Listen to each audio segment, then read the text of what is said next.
Hi, so in this video we're going to go over solving simultaneous equations by the elimination method. So the two examples I have here, which if I just adjust my camera so you can see the bottom one a bit better. So these two examples I have here both have something ready to be eliminated. So I have 3y's here, 3y's here, and I have minus 4 here and plus 4 here. So they're lined up and ready to go pretty much. So if you're looking for how to solve them when they aren't lined up, that'll be in a following video. So what do I mean by solving this simultaneous equation? So what I mean by solving is that I'm looking for an x and a y such that both of these equations will work pretty much. And this can seem quite daunting to look at initially, but I promise you it's really not too bad as long as you stay consistent. So what I'm going to do first of all with this one is I'm going to label this equation 1 and equation 2. And so very similar to the ordinary equations, we can perform operations on these equations. So in this case, what I'm going to do is I'm going to perform equation 2 minus equation 1. And what this will do is it will eliminate one of these variables. So it'll eliminate the x or the y, in this case the y, because the y is what's lined up, and you'll see in a minute. And this will give me an equation with one variable, which I know how to solve. So let's get on with that. So equation 2 minus equation 1, and we're doing minus because these two are the same, so because we want these to cancel. So 5x take away 2x is going to be 3x, and then 3y take away 3y, that's nothing, and then I've got 11 take away 8, that is 3. So then I get 3x is equal to 3, so when I divide both sides by 3, I'll get that x is equal to 1. And just like that, I've solved what one of my ordinates is. So now I just simply have to solve for the y. And the way we do this is by using this new information we've got. So we know that x equals 1.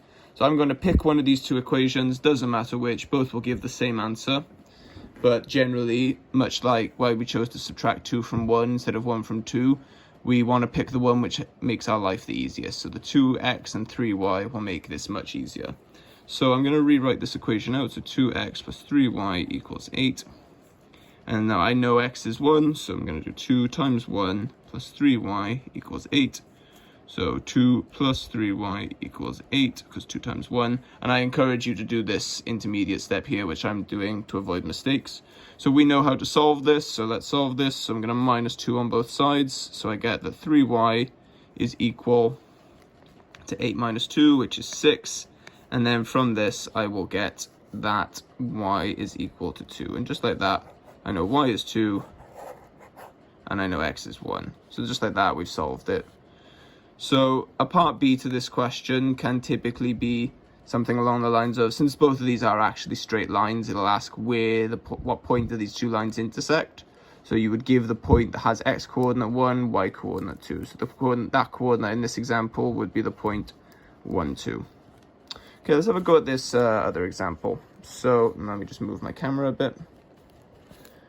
Okay, let's have a go. So this one's different to the last one in that it's minus 4y and plus 4y in the variable that's lined up. And we'll do an example of one of these where the x's are lined up as well. There's no reason they can't be. So much like before, we're going to call this equation 1, and we're going to call this equation 2.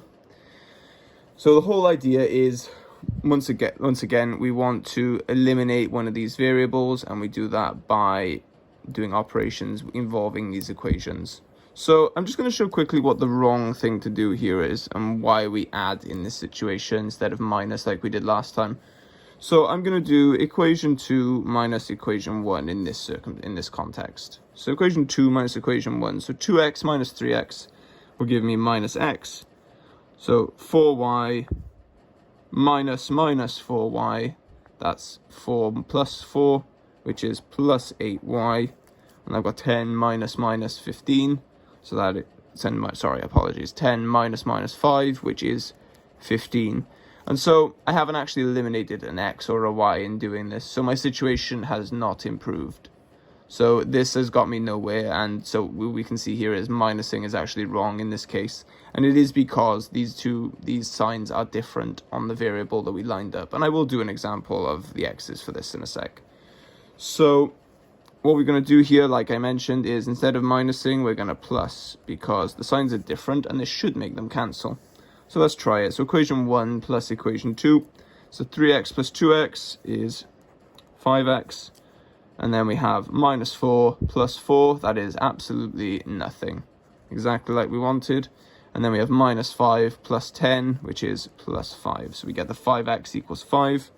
Dividing by 5 on both sides, we get that x equals 1.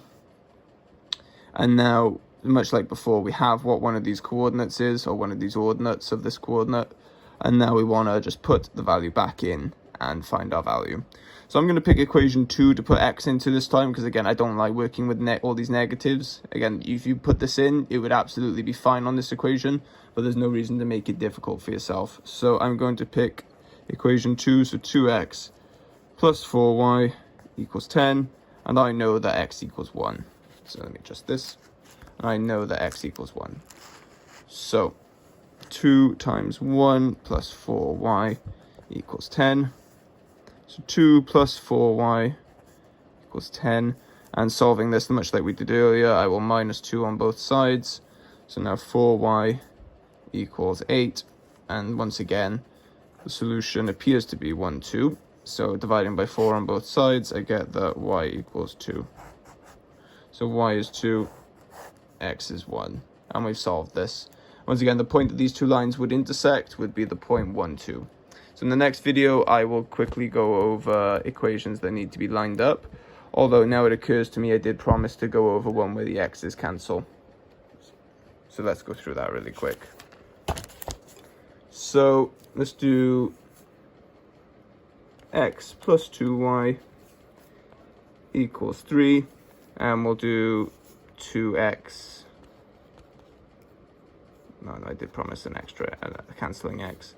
2x plus 3y equals 4. Yeah, that looks good. So, let's go through this. So, much like I mentioned before, the signs on these x's are the same, so we're going to be minusing, and the smart thing to do here is to do equation 2 minus equation 1. So I'm going to do that like so. Equation 2 minus equation 1. So I'm going to get x minus x, which is going to be nothing, and then 3y minus 2y, which is going to be y, and that's going to be equal to 4 minus 3, which is 1. So I just get immediately that y equals 1. And from here, we just substitute our value in. So x plus 2y equals 3. And then I now know that y equals 1, so x plus 2 times 1 equals 3.